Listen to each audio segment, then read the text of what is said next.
Hello everyone. आज के इस वीडियो में हम बात करेंगे रेशियो एनालिसिस टॉपिक की। अगर हम रेशियो एनालिसिस की बात करें तो ये टर्म दो अलग अलग वर्ड से मिलकर बना है। One is ratio and other one is analysis. सबसे जरूरी है ये समझना कि रेशियो क्या है और उसके बाद ये समझना कि एनालिसिस क्या होता है। तभी हम एक बेटर अंडरस्टैंडिंग डेवलप कर पाएंगे रिलेटेड टू द टॉपिक। सबसे पहले हम बात करते हैं रेशियो की।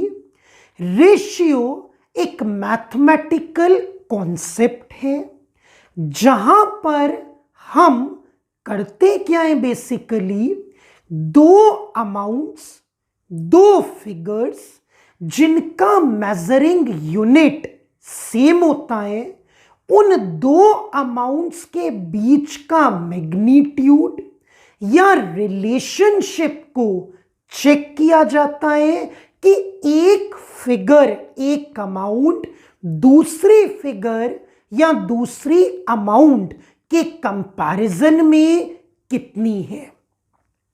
ये तो बात हुई रेशियो की। अब बात करते हैं एनालिसिस की। एनालिसिस को अगर मैं टेक्निकली बात करूं, it is said to be the detailed investigation. We can do call it the microscopic investigation of the various facts and figures so that the actual or the required, or we can say some fruitful conclusion can be made। हम analysis में क्या करते हैं, जो data, जो fact, जो figures हमें provide की गई है उनका डिटेल्ड एनालिसिस, सो दैट कुछ ऐसा आउटकम, कुछ ऐसा रिजल्ट, कुछ ऐसा हमारे पास रिजल्ट, आउटकम जैसे मैंने अभी बोला, निकल कर आए जिसके बेसिस पर हम सही डिसीजन ले पाए। तो ये तो बात हुई रेशियो और एनालिसिस की अलग अलग। अब अगर हम दोनों को जोड़कर इस टर्म की बात करें तो हम ये कह सकते हैं कि रेशियो एनालिसिस का मतलब है हमें मैथ्स के उस रेशियो टेक्निक को, उस रेशियो मेथड को अकाउंट्स में यूज करना है। अकाउंटिंग डेटा, अकाउंटिंग फिगर्स के लिए यूज करना है, जिससे कि हम अलग अलग अकाउंटिंग फिगर्स या फैक्ट्स का कंपैरिजन कर पाए कि एक दूसरे के कंपैरिजन में कितना है, जिसके बेसिस पर कुछ कॉन्क्लूसिव रिजल्ट्स निकल पाए। तो एनालिसिस वाला काम भी हो गया, जिसके बेसिस पर मैनेजमेंट सही डिसीजंस ले पाए। So this is said to be ratio analysis in a nutshell. अगर मैं डेफिनेशन की बात करूं जो मैंने बोर्ड पर भी लिखी है, तो एक बार इसे भी देख लेते हैं। N analysis of financial statements. अभी जैसा मैंने बोला, हमें अकाउंटिंग डेटा को, अकाउंटिंग फिगर्स को, अकाउंटिंग फैक्ट्स को हमें कहीं ना कहीं एनालिसिस करना है, उनका माइक्रोस्कोपिक डिटेल्ड इन्वेस्टिगेशन करना है। तो प्राइमरीली जिस फैक्ट को, जिस डेटा को, जिन फिगर्स को एनालाइज किया जाता है वो basically financial statements, final accounts, या सिंपल वर्ड्स में अगर मैं बोलूं तो trading account, profit and loss account और बैलेंस शीट का ही डेटा होता है जिसको एक्चुअली हम एनालाइज करते हैं with the help of accounting ratios. ये एनालिसिस वाला काम बहुत सारे अकाउंटिंग रेशियोज के बेसिस पर किया जाता है। अब वही रेशियोज जो मैथमेटिक्स वाले हैं, हमने उन्हें अकाउंट्स में यूज किया तो वो बन गए अकाउंटिंग रेशियोज। उसमें अलग अलग कैटेगरी, अलग अलग फ्रूटफुलनेस के बेसिस पर हमने उनके अलग अलग टाइप्स, कैटेगरीज, क्लासिफिकेशन बनाए जो आगे पढ़ेंगे।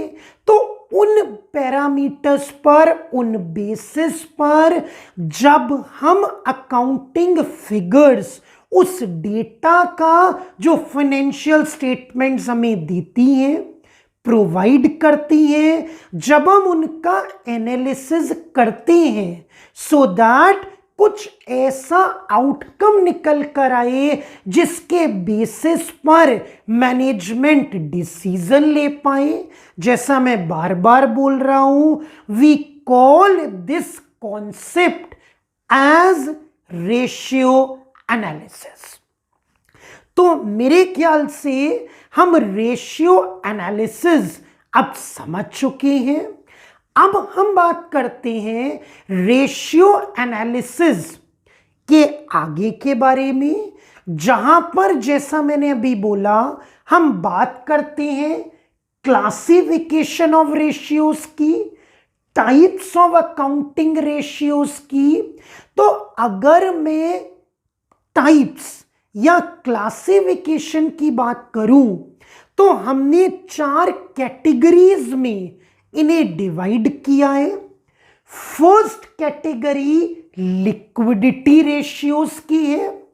लिक्विडिटी रेशियोज का मतलब हुआ ये वो रेशियोज हैं, या इस कैटेगरी में हम बोल सकते हैं वो रेशियोज आते हैं जो किसी भी बिजनेस ऑर्गेनाइजेशन की short term financial standing, short term financial ability को शो करते हैं कि बिजनेस की क्या कंडीशन है अपनी शॉर्ट टर्म लाइबिलिटीज को पे करने से रिलेटेड। अगर मैं शॉर्ट टर्म बोलता हूं तो मैं बात करता हूं अ पीरियड ऑफ 12 मंथ्स। इसका मतलब क्या हुआ कि liquidity ratios are used to assess the short term financial position of an organization in a short span of time, say within 12 months। हम ये भी कह सकते हैं जैसा मैंने अभी बोला, ability of an organization to meet its short term liabilities in time। जो रेशियोज हम इस कैटेगरी के अंदर कवर करेंगे वो है current ratio and quick ratio. दूसरी कैटेगरी की अगर हम बात करें, it is solvency ratios. Solvency ratios का मतलब हुआ जहां हम लिक्विडिटी में शॉर्ट टर्म की बात कर रहे थे, हम सॉल्वेंसी में लॉन्ग टर्म की बात कर रहे हैं। अगर मैं लिक्विडिटी की बात करूं तो लिक्विडिटी रेशियोज बात करते हैं किसी भी ऑर्गेनाइजेशन की शॉर्ट टर्म पोजीशन की। सॉल्वेंसी रेशियोज बात करते हैं किसी भी ऑर्गेनाइजेशन की लॉन्ग टर्म फाइनेंशियल पोजीशन की। These ratios are used to assess, to analyze the long-term financial standing of an organization, or we can say these ratios are used to check an organization's ability to meet its long-term liabilities in due time. Long term मैं अभी बता ही चुका हूं, 12 महीने से ज्यादा का time period. जिन ratios को हम इसमें कवर करेंगे वो रेशियोज हैं डेब्ट to equity ratio, total assets to डेब्ट ratio, proprietary ratio and interest coverage ratio. Third category हम बात करते हैं एक्टिविटी रेशियोज या टर्नओवर रेशियोज की। इन्हें हम परफॉर्मेंस या एफिशिएंसी रेशियोज भी बोलते हैं।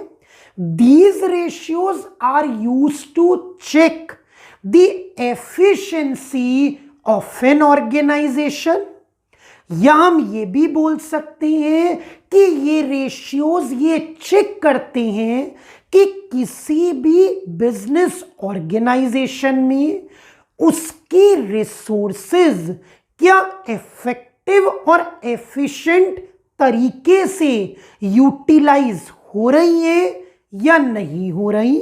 These ratios are used to analyze that whether the different resources of the business are used in an efficient way or not. जिन रेशियोज को हम यहां कवर करेंगे वो है हमारे inventory turnover ratio, trade receivables turnover ratio, trade payables turnover ratio और working capital turnover ratio. Last but not the least हम बात करेंगे प्रॉफिटेबिलिटी रेशियोज की।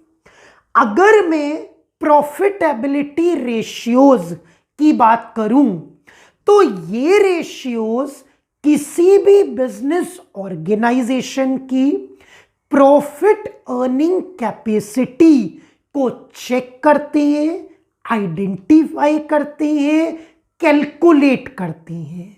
जिन रेशियोज को हम यहां पर कवर करेंगे वो हैं gross profit ratio, operating ratio, operating profit ratio, net profit ratio and return on investment ROI। तो ये 4 कैटेगरीज हैं रेशियोज की, जिनमें कौन कौन से रेशियोज की हम बात करेंगे मैंने वो भी क्लियर किया। हम आगे के फर्दर वीडियोस में इसी क्लासिफिकेशन ऑफ रेशियोज की बात करेंगे in detail along with suitable numerical examples too, so that concept clear हो।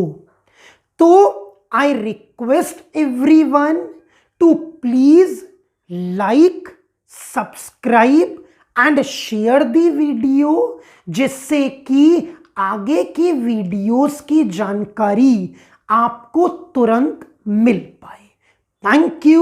Thank you everyone.